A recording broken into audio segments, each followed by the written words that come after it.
Opinion time for India to stop wearing the secular and socialist labels. The words of RSS Sarkaryava or General Secretary Dattatreya Hosabale have often been the bellwether to profound and unexpected change.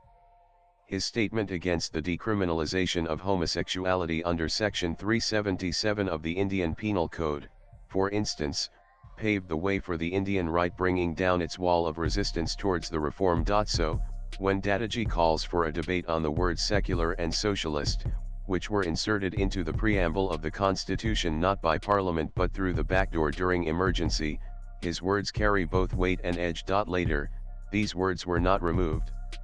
Should they remain or not, a debate must happen.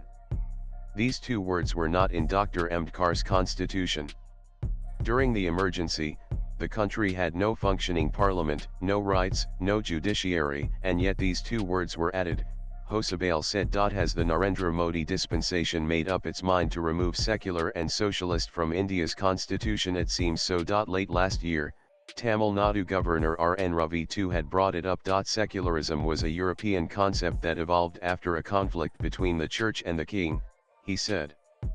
He argued Bharat is a dharma-centric nation, and therefore, secularism was not part of the constitution but added during the emergency by one insecure prime minister. The founding parents of the Indian constitution had extensively debated the subject before deciding not to include the two terms. On November 15, 1948, K.T. Shah proposed an amendment to the draft of the Indian constitution to include secular, federal, socialist union of states.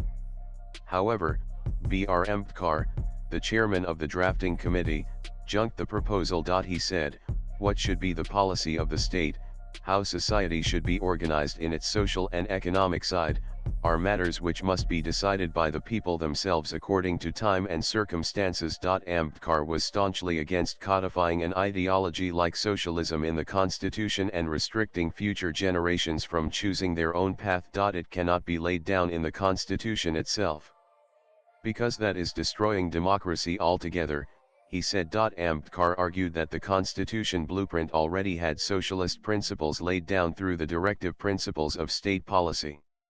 He pointed to Article 31 of the draft, which already prescribed a strong dose of socialism by preventing the concentration of wealth and providing equal pay for equal work. And both Jawaharlal Nehru and Ambedkar argued that the term secular did not need to be explicitly mentioned in the preamble.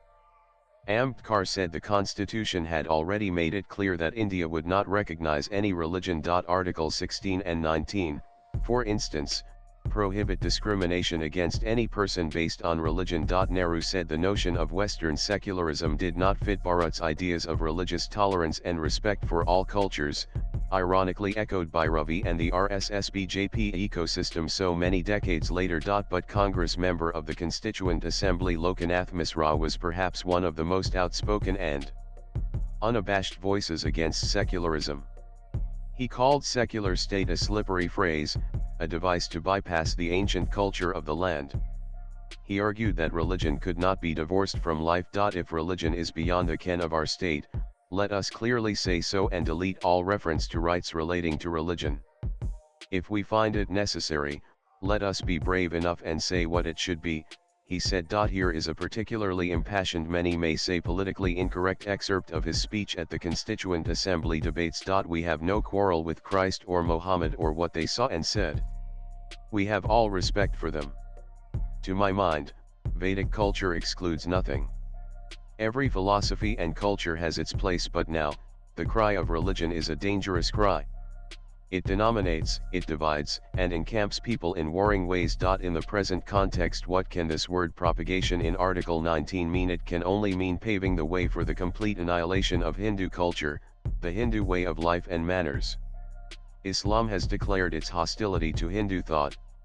Christianity has worked out the policy of peaceful penetration by the back door on the outskirts of our social life. This is because Hinduism did not accept barricades for its protection.